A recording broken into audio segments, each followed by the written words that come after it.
মাসের পরে রাষ্ট্রপতি শাসন হবে, এরা আতঙ্কে আছে।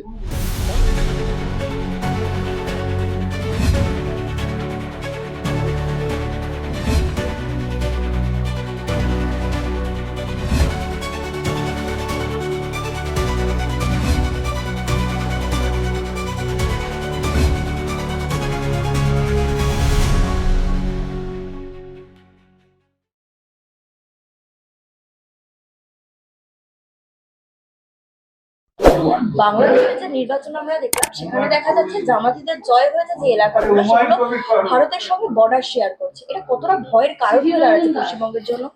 না, পশ্চিমবঙ্গের জন্য অবশ্যই ভয়ের কারণ, তার অনেকগুলো বিষয় আছে।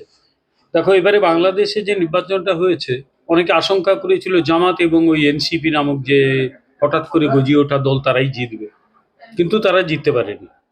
বাংলাদেশের মানুষজন একটা প্রতিষ্ঠিত দলকেই বেছে নিয়েছে। বিএনপি যে বিরাট ভারতপন্থী ওরকম কিচ্ছু না, বিএনপিও যথেষ্ট ইসলামিক মনোভাব নিয়ে চলে। এখনকার যারা জামাত ইসলামী তাদের একসময় বিএনপি হাতে ধরে পপুলার করেছিল, এগুলো সব ঠিক আছে, কিন্তু তারপরেও বাংলাদেশের মানুষজনের সামনে কোনো অপশন ছিল না, ফলে একটা প্রতিষ্ঠিত রাজনৈতিক দলকে তারা বেছে নিয়েছে। এখন গোটা পৃথিবী আতঙ্কে ছিল, সেই আতঙ্ক হয়তো সামান্য হলেও মিটেছে, সামান্য হলেও কমেছে। মিটেছে আমি বলবো না, কারণ বিএনপির ওপর আমার নিজের ব্যক্তিগতভাবে খুব একটা ভরসা আছে সেটা বলবো না। ভারতের পক্ষে মারাত্মক এই কারণে যে জামাত ইসলামী একটা খুব বড় দল হিসেবে উঠে এসছে। ভারতের মানে বাংলাদেশ এবং পশ্চিমবঙ্গের যে বর্ডার এরিয়া, সে বর্ডার এরিয়াগুলোতেই জামাত ইসলামী সবচেয়ে বেশি আসন জিতেছে। এখান থেকে একটা বিষয় স্পষ্ট যে এই বর্ডার এরিয়াগুলো অত্যন্ত সেন্সিটিভ হয়ে গেল, কারণ জামাত ইসলামী একটা ঘোষিত লক্ষ্য আছে, তারা ঘোষিত ইসলামপন্থী, তারা ইউনিভার্সাল ইসলামিক যে এক্সপানশনিজম সেটাকে সমর্থন করে। ফলে সব মিলিয়ে তারা মানে ভারতবর্ষে এই পশ্চিমবাংলার সীমান্ত দিয়ে ঢুকে যে গোলমাল পাকানোর চেষ্টা করবে না, তার কোনো গ্যারেন্টি নেই। সুতরাং ভারতের পক্ষে এটা অত্যন্ত আতঙ্কের বিষয়। অবশ্যই ভারতবর্ষ প্রস্তুত আছে ভারতের প্রতিরক্ষা, বিদেশ নীতি, সীমান্ত নীতি সবকিছুই এই দেশকে রক্ষা করার জন্য, কিন্তু তারপরেও আমাদের চিন্তাটা বেড়ে গেল, এইটুকু বলতে পারি।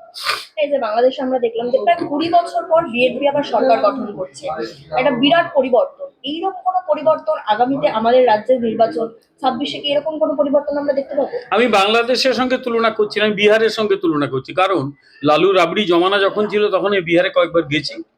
বিহারের মানুষজন খালি একটা কথাই বলতো, ক্যা দেখনে আয়ে বাবু সাহেব, এ কুছ নেই বিহার মে। তখন লোকের কাছে বিহারি বোধহয় একটা গালিতে পরিণত হয়েছিল, লোকে পরিচয় দিত না, এমন অবস্থা দাঁড়িয়েছিল। মানুষ বলতো ওই লালু রাবড়ি জমানা কবে শেষ হবে। আজকে পশ্চিম বাংলার এই সরকার কিন্তু লালু রাবড়ি জমানার ওই যে নৈরাজ্য, যাকে পাটনা হাইকোর্ট একসময় বলেছিল যে এখানে জঙ্গল রাজ চলছে, পশ্চিমবাংলায় যেটা চলছে জঙ্গল রাজ 2। লালু রাবড়ি জমানাও 15 বছরের বেশি টেকেনি, তৃণমূল কংগ্রেসের জমানাও এই 15 বছরে শেষ হয়ে যাবে। পশ্চিম বাংলায় অবশ্যই নতুন ভোর আসবে, আমরা নিশ্চিত। মমতা ব্যানার্জি যে প্রেস কনফারেন্স করে বলছেন যে নির্বাচন কমিশন যে 7 জন ইয়ারও এবং এআরও কে সাসপেন্ড করেছে, তাদেরকে নাকি একবার বলারও সুযোগ দেয়নি যে তাদের দোষটা কোথায়। না, আমার কথা হচ্ছে নির্বাচন কমিশন তার কতগুলো নিয়ম কানুন অনুযায়ী কাজ করেছে। নির্বাচন কমিশন একটি সংবিধান স্বীকৃত সংস্থা, সে প্রচুর এ নিয়ে আলোচনা হয়েছে, কোন ধারায় নির্বাচন কমিশন কি কি অধিকার পেয়েছে সে নিয়ে প্রচুর আলোচনা হয়ে গেছে, সে নিয়ে নতুন করে আলোচনা করার দরকার নেই। বরং আমি তো পশ্চিমবঙ্গ সরকারকে প্রশ্ন করব, 4 জন আধিকারিককে তো একদিন সাসপেন্ড করেনি, আজকে করলো কেন? 4 জন আধিকারিককে আজকে সাসপেন্ড করলো কেন? নির্বাচন কমিশনে গুতো খেয়ে কেন করলো পশ্চিমবঙ্গ সরকার? ভয় তো ধরেছে, বোঝাই যাচ্ছে এরা আতঙ্কে আছে। ফলে মানে নির্বাচন কমিশনের দিকে আঙুল তুলছে, নিজেরা তো একই কাজ করেছে, কোন ভয় কোন আতঙ্কে? সেই উত্তর তো এই সরকারকে, এই প্রশাসনকে দিতে হবে। বলছে নির্বাচন কমিশন নাকি বিজেপির কথা এরকম তুঘলকি আচরণ করছে, টর্চার করছে রীতিমতো জনগণের উপর। আমি পরিষ্কার একটা কথা বলি, সেটা হচ্ছে নির্বাচন কমিশন একটি সাংবিধানিক সংস্থা। আমাদের রাজনৈতিক শিক্ষা, আমাদের রাজনৈতিক বোধ, দর্শন সেগুলো বলে সংবিধানকে শ্রদ্ধা করো, সাংবিধানিক সংস্থাকে শ্রদ্ধা করো। ওদের টপ থেকে বটম নেতারা যে ভাষায় নির্বাচন কমিশনকে গালি দিচ্ছে, তাতে একটা বিষয় স্পষ্ট, এই দলের লোকগুলো সংবিধান বলে কিছু বোঝে না, গণতান্ত্রিক প্রতিষ্ঠানের প্রতি এদের কোনো সম্মান বোধ নেই। আর সবচেয়ে বড় কথা, এরা নির্বাচন কমিশনের অধিকার কি ক্ষমতা কি সেটা জানেই না। ফলে এই সমস্ত নির্বোধ লোকগুলোকে পশ্চিমবাংলায় ক্ষমতায় বসানো বসে গেছে, এদের এবার সরিয়ে দেওয়া মানে সিদ্ধান্ত নেওয়া উচিত মানুষের, এবং আমি নিশ্চিত এই 2026-এ মানুষ এদের সরিয়ে দেবে। বলেছে যে বিহারের পার্মানেন্ট রেসিডেন্স সার্টিফিকেট অ্যালাউ করা হচ্ছে, তাহলে পশ্চিমবঙ্গে কেন হচ্ছে না অ্যালাউ করা? না, একটা কথা আছে, এখানে পার্মানেন্ট রেসিডেন্ট সার্টিফিকেট নির্বাচন কমিশন কেন অ্যালাউ করছে না সেটা আমি বলতে পারবো না, ওটা নির্বাচন কমিশনই ঠিক করবে। কিন্তু কতগুলো বিষয় আমাদের চোখে পড়েছে। যখন বার্থ সার্টিফিকেট নেওয়ার কথা অনেকে বললো, তখন এই কলকাতার বিভিন্ন মিউনিসিপ্যালিটিতে 70 বছরের লোকও চলে গেছে বার্থ সার্টিফিকেট নিতে। এই যে ডোমিসাইল সার্টিফিকেট, সেখানেও লাইন হয়ে গেছে, এবং অভিযোগ উঠছে যে যা খুশি তাই করা হয়েছে। এই 7টা ইয়ারওকে আর অ্যাসিস্ট্যান্ট ইয়ারওকে সাসপেন্ড করা হয়েছে, খুঁজে দেখলে আরো অনেককে সাসপেন্ড করতে হবে, তারা সব অ্যালাউ করেছে। ফলে এগুলো একটা নয়, অনেক কিছু আছে। আর এই রেসিডেন্সিয়াল সার্টিফিকেট নিয়ে যা দুর্নীতি হয়েছে, আগামী দিনে সব ধরা পড়বে। বলেছে যে এখনো পর্যন্ত জানা যায়নি যে কোন ভোটার অ্যাকসেপ্টেড হয়েছে বা কোন ভোটার হয়নি। বলছে এরপর দেখবেন যারা প্রথমে অ্যাকসেপ্টেড ছিলেন তারা পরে হয়তো তাদের নামই নেই, 2 নম্বরই চলছে, জোচ্চুরি চলছে। না, সেসব তো ধরা পড়বে যখন ফাইনাল ভোটার লিস্ট বেরোবে। আর ফাইনাল ভোটার লিস্ট থেকে কোনো ভাবে যদি নাম বাদ যায়, তখন তো তারও অপশন আছে। যারা বৈধ নাগরিক তারা ভোটার লিস্টে নাম তোলার জন্য আবেদন করতে পারে, তার জন্য সুনির্দিষ্ট ফর্ম আছে, অ্যাপ্লাই করতে পারে। কিন্তু আমরা চাই একটা বৈধ নাগরিকের নাম যেন বাদ না যায়, আবার একটা অবৈধ অনাগরিক বা বেআইনি ভোটারের নাম যেন ভোটার লিস্টে না থাকে, এটা আমাদের দাবি। 14 তারিখ অব্দি শেষ শুনানি দিয়েছিল। বলা হচ্ছে 14 তারিখ নাকি মানে সময়ের অনেক আগে লগ ইন বন্ধ করে দেওয়া হয়েছে। বলছে এটা কোন ধরনের নিয়ম? এখানে তো সুপ্রিম কোর্টের মানে যে আদেশ ছিল সেটাকে অমান্য করা হয়েছে। সেটা আমি বলতে পারবো না ঠিক কত ঘন্টা কত মিনিটে ওই লগ ইনটা বন্ধ করে দেওয়া হয়েছে। আমি তো পরিষ্কার বলি এই সরকারকে, সরকারি প্রস্তাব দিক না নির্বাচন কমিশনকে, যে অনেক টাইম নিয়ে মে মাসে জুন মাসে এই কাজটা হোক, সরকার চলে যাক, তাতে কিচ্ছু যাবে আসবে না। সরকার নাকি এত কাজ করেছে, মানুষ তো সব ভোট দিয়ে দেবে, বাড়ি বাড়ি গিয়ে ভোট দিয়ে চলে আসবে, অসুবিধা কিছু না, এত আতঙ্কের কি আছে? সুতরাং এরাই নির্বাচন কমিশনকে বলুক আপনি এসআইআর চালিয়ে যান, অনেকদিন হোক, সে দরকার হলে মে মাসের পরে রাষ্ট্রপতি শাসন হবে। এই সরকার তো 100% কাজ করে দিয়েছে, মানুষ তো থলে ভরে এদের ভোট দিয়ে দেবে, থলি ভোট পাবে, আমাদের অসুবিধা কি আছে? এরাই নির্বাচন কমিশনকে বলুক না কেন। বলা হচ্ছে 2002 এর পর থেকে 24 বছর সময় পেলেন, এতদিন কেন এসআইআর করলেন না? এখন ভোটের 3 মাস আগে হঠাৎ করে ফেস্টিভ্যাল করছে। এই উত্তর নির্বাচন কমিশন দিতে পারবে কেন একদিন করেনি। এবং সবচেয়ে বড় কথা, এই প্রশ্নগুলো ভারতের কোনো রাজ্যে উঠছে না। বিহারে কিছু লোক তুলেছিল, সুপ্রিম কোর্টে ওরা ধাক্কা খেয়ে চলে এসছে, অন্য একটা রাজ্যে এরকম কোনো প্রশ্ন ওঠেনি। এখানে উল্টো পশ্চিমবঙ্গে এত প্রশ্ন উঠছে কেন? এই প্রশ্ন তো এদের করা যেতে পারে যে এখানে এত প্রশ্ন উঠছে কেন, অন্য কোথাও তো প্রশ্নটা উঠছে না। বলেছে এই এসআইআর এর মাধ্যমে নাকি মহিলাদের বঞ্চিত করা হচ্ছে, লজিক্যাল ডিসক্রিপেন্সির নামে মেয়েদের অধিকার কেড়ে নেওয়া হচ্ছে এবং ইয়ং জেনারেশনকে সুযোগই দেওয়া হচ্ছে। এরকম কোনো খবর নেই, মহিলাদের অধিকার কেড়ে নেওয়া হয়েছে এরকম কোনো খবর নেই। বরং প্রত্যেকটি বৈধ ভোটারের নাম, সে মহিলা হোক পুরুষ হোক, ওদের নাম যাতে ভোটার লিস্টে থাকে সেটা অ্যাসিওর করাই নির্বাচন কমিশনের লক্ষ্য। এটা নির্বাচন কমিশন বলেছে, পুরুষ মহিলার যে বৈধ ভোটার তার নাম ভোটার তালিকায় থাকবে, সোজা কথা। জ্ঞানেশ কুমারকে বলা হচ্ছে যে উনি ভাবছেন যে এই চেয়ারটা ওনার পার্মানেন্ট চেয়ার, তাই জনগণকে কোনো কেয়ারই করছে না, ডোন্ট কেয়ার মনোভাব নিয়ে বসে আছে। কারোর চেয়ার পার্মানেন্ট নয়, মুখ্যমন্ত্রীর চেয়ারও পার্মানেন্ট নয়। বর্তমান মুখ্যমন্ত্রীর চেয়ার কিন্তু মে মাসের ফার্স্ট উইকের মধ্যেই শেষ হয়ে যাবে, এবং তারপর তাকে পশ্চিমবঙ্গের প্রাক্তন মুখ্যমন্ত্রী বলবে। অপরকে পার্মানেন্ট কি টেম্পোরারি বলার আগে নিজের ভবিষ্যৎটা ভেবে কথা বলাটাই বাঞ্ছনীয়। উনি বলছেন যে কিসের কিসের ষড়যন্ত্র, কোন পজিশনটা চাই, গভর্নর নাকি রাষ্ট্রপতি? কেন করছেন এরকম 1-2 বছর চেয়ারে বসে নির্বাচন কমিশনকে বলছেন? সেটা জ্ঞানেশ কুমার বলতে পারবেন, উত্তরটা জ্ঞানেশ কুমারের পক্ষে দেওয়া ভালো। আমি একটা কথাই বলতে পারি, যিনি একটা গুরুত্বপূর্ণ সাংবিধানিক পদে আছেন, তার সম্পর্কে এই ধরনের কথা না বলাই ভালো। সমালোচনা হতেই পারে, রাজনৈতিক সমালোচনা হতে পারে, কিন্তু কারোর সম্পর্কে ব্যক্তিগত আক্রমণ করা, এই ধরনের কথা বলা মানে উনি লোভী, এই কথাগুলো বলাটা উচিত নয় বলে আমি অন্তত মনে করি। অন্যদিকে তিনি বলছেন যে মনে রাখবেন আইনের কতগুলো পরিধি আছে, বাউন্ডারির বাইরে গেলে কিন্তু ছক্কাটা খেতেই হবে আপনাকে। আইনের অবশ্যই পরিধি আছে, কিন্তু পশ্চিমবঙ্গে যে আইনগুলো চলে তার পরিধি আছে তো। পশ্চিমবঙ্গে তো আইন পরিধিহীন। পশ্চিমবঙ্গে আইন তো অনেক কিছু এমন পরিস্থিতি হয় যে আইন দুর্বলের জন্য নয়, সবলের জন্য। আগে পশ্চিমবঙ্গে আইন ঠিকঠাক ব্যবহার করা হোক, তারপর অন্য রাজ্যের আইন নিয়ে কথা বলা হবে। বলছে বিজেপির কথায় কমিশন ট্রেড কালচার চালাচ্ছে, ভোটের আগেই ভোট করানোর ছক করছে কমিশন। পশ্চিমবঙ্গে সব মানুষ যারা গণতন্ত্রের প্রিয় মানুষ, যারা মুক্ত সমাজ পছন্দ করে, তারা প্রত্যেকে আন্ডার থ্রেট। এখানে গণতন্ত্র আন্ডার থ্রেট। আমাদের লক্ষ্য এই থ্রেট কালচার বন্ধ করে একটা ওপেন ডেমোক্রেসি পশ্চিমবাংলায় প্রতিষ্ঠা করা। এটা একমাত্র বিজেপি পারবে, আর কেউ পারবে না। কারণ মানুষ সিপিএমকে দেখেছে, এই কালচারটা ওরাই শুরু করেছিল। মানুষ এই তৃণমূলকে দেখলো, সেই কালচারকে এরা বাড়িয়ে নিয়ে গেল। এবার লাস্ট কাজ আমরা করব, পশ্চিমবাংলায় গণতন্ত্র প্রতিষ্ঠা করব। আগামীকাল 18 তারিখ আইপ্যাকের মামলার ডেট আছে সুপ্রিম কোর্টে, কি মনে হয় এইবারে কি মামলাটা মানে সঠিক রায় বেরোবে? হওয়া উচিত, হওয়া উচিত। কারণ একটা মামলা, কেউ একটা অন্যায় করবে, তার বিরুদ্ধে রায় মানে একটা সিদ্ধান্ত নিতে দিনের পর দিন যাবে। আগের দিন একজন উকিলবাবু হঠাৎ বললেন আমার শরীর খারাপ লাগছে, আমার পেট ব্যথা করছে, এগুলো চলে নাকি? তাহলে মানুষ তো কোনো জাস্টিস পাবে না। মনে রাখবেন, জাস্টিস ডিলেড হলে জাস্টিস ডিনাইড হয়। সুতরাং কালকে অন্তত কিছু মানে বোঝা উচিত বলে আমরা আমরা ভাব জানতে পারবো যা হয়েছে সেটা অন্যায় হয়েছে। সেই অন্যায়ের বাইরে বা অন্যায়কে বাদ দিয়ে আমরা একটা ন্যায়ের পথে যাব। অন্তত কালকে আমরা সুপ্রিম কোর্টে দেখতে পাবো, এটা আশা রাখি। গোলপার্কে যেমন সোনাবাপুর ঘটনা দেখেছি, এখনো পর্যন্ত তিনি অধরা। বরানগরের শঙ্কররাও, ওনাকেও ধরতে পারছে না পুলিশ। এই সোনা, রূপো, শঙ্কর ইত্যাদি ইত্যাদি এরা হচ্ছে সম্পদ। তো সব সব একদম সম্পদ। শয়ে লোকে অন্য কিছু বলতো, আগে ধারাপাত করতো না, বা ওই ইয়েতে। এখন শয়ে সব সম্পদ। কাদের সম্পদ? তারা হচ্ছে পশ্চিমবঙ্গের শাসক দলের সম্পদ। আগে এরা ছিল সিপিএম এর সম্পদ, তারা এখন হয়েছে তৃণমূলের সম্পদ। সুতরাং এই সম্পদ নিয়ে তৃণমূল সম্পদশালী হয়েছে, তার জন্যই তাদের ধরা হচ্ছে। না কি আর করা যাবে? বিজেপি এলে এদের ওই সম্পদশালীদের সম্পত্তিহীন যাতে হয়, সেটা আমরা ব্যবস্থা করব। বলা হচ্ছে কুণাল ঘোষ বলছেন যে এই যে যুবসাথী প্রকল্প তাতে নাকি ব্যাপক সাড়া ফেলেছে, সেই জন্য বিজেপির গাত্রদাহ হচ্ছে, তারা যুব আড্ডা চালু করছে। যুব সাথী প্রকল্পে কি হয়েছে মানুষ জানে। আমরা প্রত্যেক বেকার যুবককে বলেছি আপনারা যান, নাম এন্ট্রি করুন, সরকারি টাকা। কিন্তু আপনারা প্রশ্নটা করুন যে আপনাদের 1,500 টাকাটা ভবিতব্য ছিল না, আপনাদের ভবিতব্য ছিল অনেক বেশি টাকার চাকরি। সেই চাকরি এরা দিতে পারবে না। সেই চাকরি কেবলমাত্র ব্যবস্থা করতে পারে ভারতীয় জনতা পার্টি। শিল্প হবে, ইনভেস্টমেন্ট হবে, যে খালি পদে লোক নিয়োগ হবে। চাকরি বিজেপি এলে পাবেন এবং যোগ্য লোকেরা পাবেন। এরা থাকলে চাকরি দেবে না আপনাদের। এই যে পুরুলিয়ার পরিযায়ী শ্রমিক মারা যাওয়ায় ওনারা বললেন যে বাংলায় কথা বলেছিল তাই তাকে মারা হয়েছে।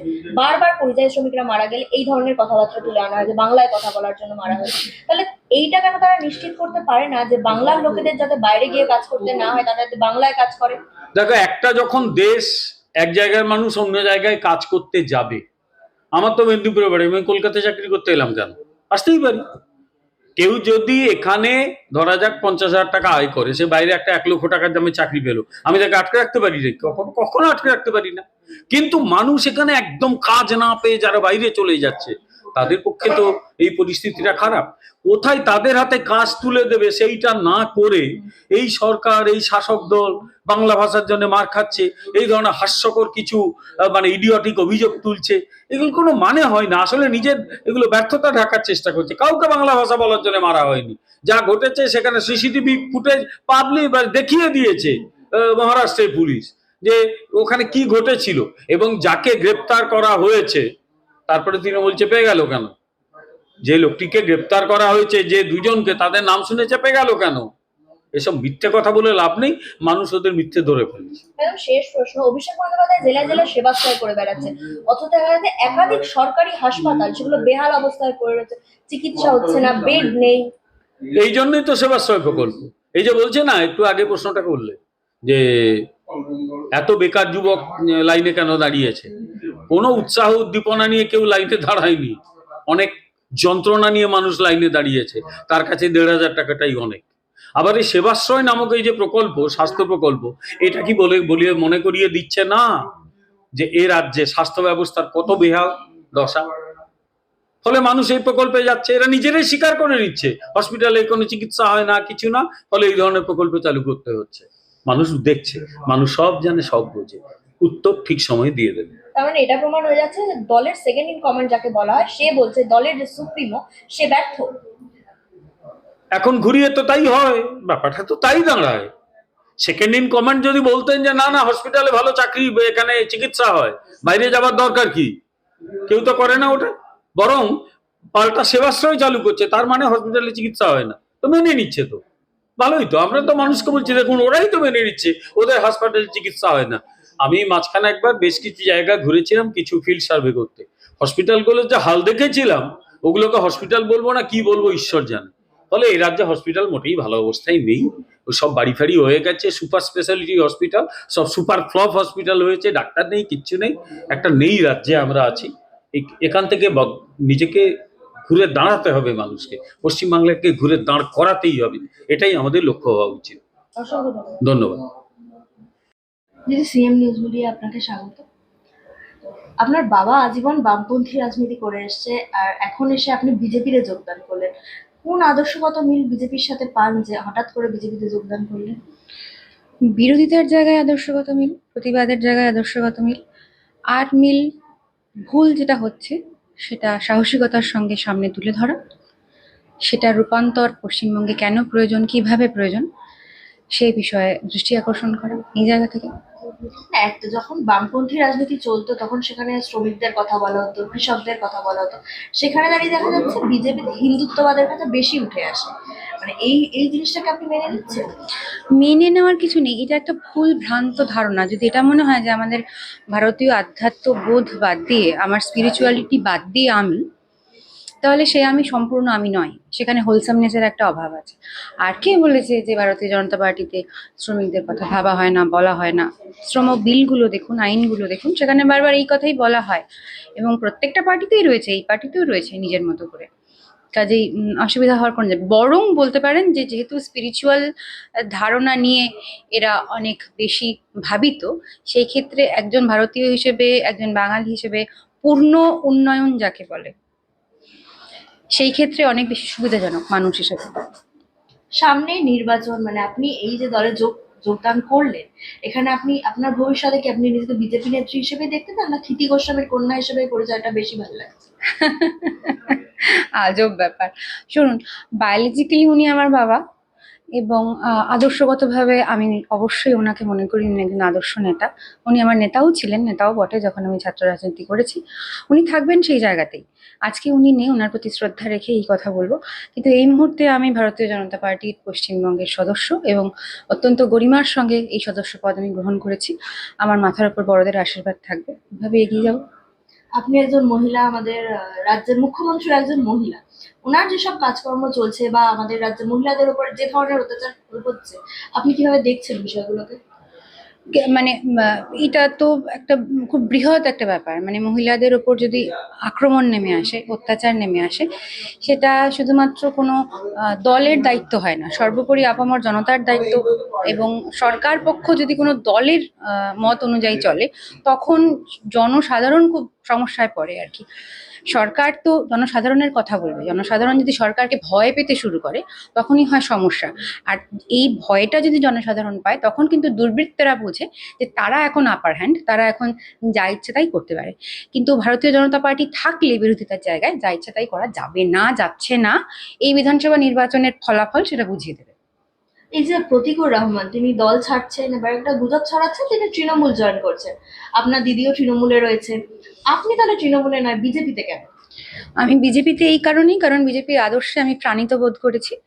আর বিজেপি এমন একটি দল সর্বভারতীয়ভাবে এবং পশ্চিমবঙ্গে, যারা লগ্নি আনার কথা বলছেন, যারা বাণিজ্যের পক্ষে রায় দিচ্ছেন, যারা চাইছেন পশ্চিমবঙ্গের যে গরিমা এডুকেশনের ক্ষেত্রে, স্বাস্থ্যের ক্ষেত্রে, এবং সর্বোপরি একটা রাজনীতি মনস্ক, রাজনীতি সচেতন একটা ভাবনার ক্ষেত্রে তার যে গরিমা, যেটা মুছে ফেলার একটা প্রয়োগ আমরা দেখছি চারিদিকে, সেটা কিন্তু ভারতীয় জনতা পার্টি চোখে আঙুল দিয়ে দেখিয়ে দিচ্ছে। আমি এই জায়গা থেকে দলের সঙ্গে সম্পূর্ণ সহমত। এই যে সবাই বলে যে, মানে বিশেষত বাম মানে সিপিএম থেকে বলা হয় যে তৃণমূলের সঙ্গে বিজেপির একটা সেটিং চলে, আপনি কি এটা মানেন? ওনারা যদি সেটিং করতে চান, করতে পারেন। ওনারা যা বলবেন সেটা বিশ্বাস করে নিতে হবে নাকি? ওনাদের দেওয়ান লাড্ডু আমরা খাবো না।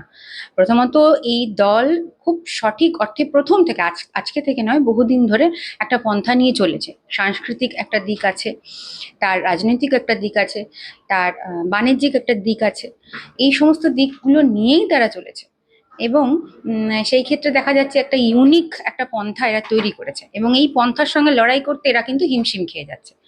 তাই লড়াই করতে না পারা এবং নিজেদের দুর্বলতা এদের কাছে ধরা পড়ে যাচ্ছে। সেই কারণে এইসব বদনাম টদনাম দেয় ঠায় আর কি। এই 2021-এর নির্বাচনে আমরা দেখেছি লক্ষ্মীর ভান্ডার একটা বড় ফ্যাক্টর হিসেবে কাজ করেছিল। আর ঠিক 2026-এর নির্বাচনের আগে যুবসাথী দেওয়া হচ্ছে 1,500 টাকা করে প্রতি মাসে। এই বিষয়টা কি এবার ভোটে কাজ করবে আপনার মনে হয়? দেখুন, ভাতা কিন্তু জনসাধারণকে সরকার দিয়ে থাকেন এবং ভারতবর্ষের যে গভর্নমেন্টই আসুক না কেন তাকে কিন্তু এই কল্যাণকর দিক এবং জনসাধারণের উপর সরকারের হাতটা থাকবে, আশীর্বাদের মতো থাকবে এবং প্রয়োজন পড়লে তারা সরকারের সামনে এসে দাঁড়াবে এবং সরকার তাদের ঝুলি ভরে দেবে, এই নিয়ে কোনো সন্দেহ নেই। কিন্তু কর্মক্ষেত্র তৈরি করব না, শিক্ষাক্ষেত্রে এমন একটা পরিস্থিতি তৈরি করব যেখানে স্কুল ছুটের সংখ্যা দিনকে দিন বেড়েই যাবে এবং দেখা যাচ্ছে যে যে যুবক পড়াশোনা করলেন বুকে স্বপ্ন নিয়ে, স্কুলে ফার্স্ট সেকেন্ড হলেন কোনো প্রীতমেরা, তারপরে তারা যখন কর্মোদ্যমী হয়ে উঠলেন তখন কোনো কর্মক্ষেত্র নেই, তাদের কাজের কোনো জায়গা নেই। এই জায়গাটা তো গভর্নমেন্টকে দেখতে হবে। যারা ভাতার প্রাপক, যাদেরকে ভাতা দিতে হবে মনে করবেন গভর্নমেন্ট, বিজেপি সরকার বিধানসভা নির্বাচনে জিতে এসে তাদেরকে ভাতা দেবেন, বেশি দেবেন, কম দেবেন কেন, প্রশ্নটা সেখানে নয়। প্রশ্নটা হচ্ছে যে আমার কর্মক্ষেত্র চলে গেল, আমার যে কর্মোদ্যম সেটা চলে গেল, আমার শিরদাঁড়াটা ভেঙে দেওয়া হলো এটা বলে যে তুমি এটুকুতেই সন্তুষ্ট থাকো কেন? আমি তো আগামীর প্রজন্ম, আমার মনের মধ্যে বিশ্বাস আছে, পেটে আছে শিক্ষা, তাহলে তো হাতে কাজ চাই। এই কথা তো আজকে ভারতীয় জনতা পার্টি বলছে। বলছি আপনার বাবার রাজনৈতিক আদর্শ এবং বিজেপির যে আদর্শ, তার মধ্যে কোনো কি মিল পান যেটা থেকে আপনি অনুপ্রাণিত হয়ে এই দলে যোগদান করলেন? দেখুন, সওয়াল করার যে আদর্শে আমার বাবা আমাকে ছোটবেলা থেকে প্রাণিত করেছেন, সেই সওয়াল তো আমি ভারতীয় জনতা পার্টি থেকে করতে পারবো। সেই সওয়াল তো ভারতীয় জনতা পার্টি এবং ভারতবর্ষ আজকে পৃথিবীর মানচিত্রে দাঁড়িয়ে প্রশ্ন তুলছেন, প্রশ্ন করছেন এবং নিজস্বতার একটা স্বকীয়তার পরিচয় দিচ্ছেন। সেই জায়গা থেকেই মিল পেয়েছি। অসংখ্য ধন্যবাদ।